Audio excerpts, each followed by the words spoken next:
Kāda darba vide tev ir piemērota? Mazais M-burts ļoti labi to parāda, un ja pieņemsim to mazo M-burtu raksti ar šādām spicām augšņām, abas augšas ir spicas, tev nepieciešama dinamika, dažādība, krāsas, tu esi vizuālā tipa cilvēks.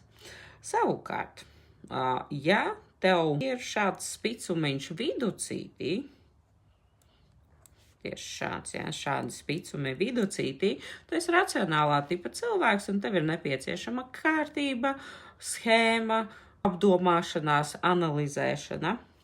Bet, ja tavs M-burts ir ar tādām nopaļotām augšiņām, tādām smukām, tad tev būs vajadzīga kārtība un skaistums, un pareizāk sakot, nevis kārtība, bet ērtums, lai ir skaisti, ērti, komfortabli, pats arī radīsi tādu vidi. Bet, ja tavs M-burts ir kaut kāds tāds, tas nozīmē, ka tev ir vajadzīgs liels domāšanas ātrums, tu pats ātri domā, un nekāds lēnums, nekāda kavēšanās tev nederēs, tas tikai tevi demotivēs.